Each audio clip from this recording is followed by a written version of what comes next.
सर्वांना माझा नमस्कार. मित्रांनो, आज मी तुम्हाला एक छानशी मराठी कथा वाचून दाखवणार आहे.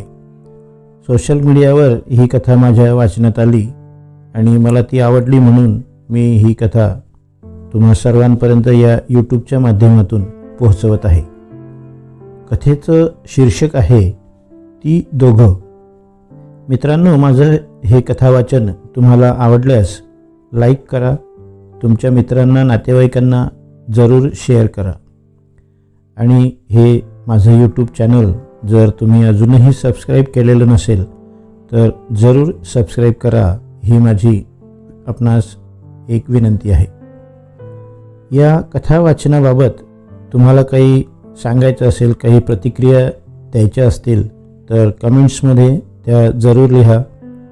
तुमच्या प्रतिक्रिया वाचायला मला नक्की आवडेल. मित्रांनो, तर आता ऐका ही कथा, जिचं शीर्षक आहे ती दोघं. शेवटची फेरी मारून ती घराकडे निघणार तोवर तिची पावलं त्या बागेबाहेर स्थित आईस्क्रीम पार्लरकडे वळली. आत जाऊन तिच्या आवडीच्या चॉकलेट आईस्क्रीमची ऑर्डर देऊन ती एका टेबलवर जाऊन बसली. इथे तिथे नजर फिरवेपर्यंत समोर तिच्या आवडीचा आईस्क्रीमने भरलेला बाऊल आलासुद्धा. पुढील काही काळ तरी ती आता त्या बाऊलमध्ये हरवणार होती नेहमीप्रमाणेच. शेवटचा चमचा जिभेवर अलगद ठेवून तो विरघळून आत शिरला तसे तिला आठवलं की लगबगीत आपण पार्लरमध्ये तर शिरलो, पण आज जॉगिंगसाठी येताना पर्स आणि मोबाईल दोन्ही घरीच विसरलो की. आता पैसे कुठून द्यायचे? त्याला सांगावं का की आणून देते मी लगेच, की काय करावं? या विचारात ती काउंटरपाशी पोहोचली. हे घ्या मॅडम तुमचं बिल. ती काही बोलणार तोवरच तिच्या पाठीमागून एक हात पुढे आला. हे घ्या आमचे दोघांचे पैसे. कोण पैसे देतंय हे पाहायला ती मागे वळली तसे एक अनोळखी मुलगा तिच्यासमोर उभा. साधारण तिच्याच वयाचा, अगदी साध्या टी शर्ट शॉर्ट्समध्ये आलेला, जरासे विस्कटलेले केस, तरीही बियर्ड लुक, हँडसम असा तो पुढे आला. आपण ओळखतो का एकमेकांना? ती त्याला म्हणाली. नाही. वेटरकडून पैसे घेता घेता तो उत्तरला. मग तरीही तुम्ही माझे पैसे का भरले असंच ना? तिचा प्रश्न त्याने पूर्ण केला. त्याचं काय आहे मिस? सुंदर मुली अशा संकटात अडकलेल्या असताना त्यांना मदत करणे आवश्यक वाटते मला. एक्सक्यूज मी, तुम्ही काय बोलता हे समजतंय ना तुम्हाला? जरा रागावलेल्या स्वरात ती त्याला बोलली, पण मनातल्या मनात विचार करू लागली की नुकतीच जॉगिंग करून आलेली, चेहरा लालेलाल झालेला, कपडे घामाने भिजलेले आणि तोंड कदाचित आता मघाशी खाल्लेल्या आईस्क्रीमने माखलेलं, यात त्याला काय सुंदरता दिसली? तुमची पारदर्शकता, नितळता, जे मनात तेच बाहेर, आणि तुमचे ते डोळे, जरा जपून ठेवा ते. सगळं सांगून टाकतात समोरच्याला, तो म्हणाला. वरकरणी रागाचे भाव दाखवत आणि त्याची नजर चुकवत व मला उशीर होतोय असं म्हणत निघाली ती. अहो मिस, तुमचा मोबाईल नंबर तर द्या, नाहीतर माझा तरी घ्या. हे पहा, मी अनोळखी मुलांना नंबर देत नसते. बाजूला व्हा माझ्या वाटेतून, ती त्याला रागाने बोलली. अरे मग माझे पैसे कसे देणार आईस्क्रीमचे?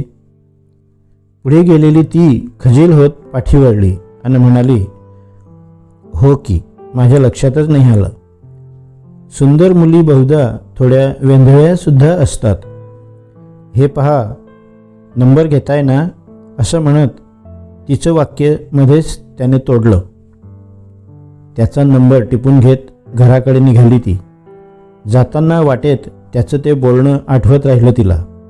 तिची तारीफ करण्याचा त्याचा अंदाज तिला आवडून गेला. अचानक असं खूप छान वाटू लागलं. त्याच धुंदीत ती घरात शिरली. आल्या आल्या आधी तिने त्याला पैसे पाठवून दिले आणि सोबत त्याच्या त्या आयत्या वेळेच्या मदतीसाठी आभारसुद्धा मानले. उद्या सकाळी घरी सत्यनारायण पूजा असल्याने आईबाबांसोबत त्या तयारीत ती गुंतली.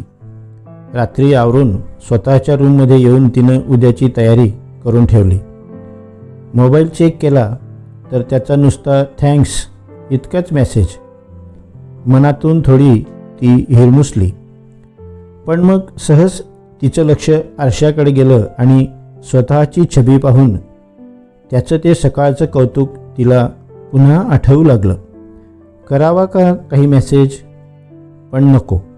अशा अनोळखी मुलाशी काय बोलायचं, कसं बोलायचं आणि मुळात का बोलायचं, अशी गोल गोल फिरणारी तिची विचारांची गाडी शेवटी किमान गुड नाईट तरी म्हणू शकतो ना, यापाशी येऊन स्थिरावली. Thanks once again, good night असं टाईप करून तिने मेसेज सेंड केला आणि अवघ्या 2 मिनिटात त्याचा रिप्लाय आला, गुड नाईट ब्युटिफुल. थोडीशी बावरून पांघरुणात डोकं खुपसून झोपून गेली ती. सकाळी उठली आणि छान तयार झाली. लाल काठांची हिरवीकच पैठणी आणि त्यावर मोजके सोन्या मोत्याचे दागिने अशी तयार होऊन आरशासमोर उभी राहिली ती. मूळचेच तिचे सोज्वळ रूप या साज शृंगाराने आणिक बहरून आलं होतं. आरशात स्वतःला निहाळताना आता आपल्याला त्यानं पाहायला हवं होतं असा विचार तरळून गेला तिच्या मनात. आपण कितीही विचार करतो, तो कुठला इथे यायला, साधा योगायोगाने काल भेटला, आपल्याला मदत झाली, आता तर त्याचे पैसेही परत केले, असे वरवर म्हटले खरं तिने, तरीही त्याची आठवण काही तिच्या मनातून जाईना. तितक्यात आईची हाक आली म्हणून लगबगीनं खाली धावली. खाली जाऊन पाहते तो काय समोर साक्षात तो उभा. ती गोंधळलीच. अगं अशी काय जिन्यात उभी, खाली ये की. बाबांचे मित्र आणि त्यांची फॅमिली आली आहे, गेल्या आठवड्यातच बेंगलोरून इथे शिफ्ट झाले आहेत. आज पूजेच्या निमित्ताने खास तुला भेटायला आलेत. आईच्या खास या शब्दावरून तिला सर्व प्रकार लक्षात आला. ती खाली उतरली. सर्वांशी भेट झाली, पण अजूनही खाली वाकून लाजून उभी होती ती. अगं गुरुजी यायला अजून वेळ आहे, तोवर जा ना याला आपली बाग दाखवून ये, तिचे बाबा तिला म्हणाले.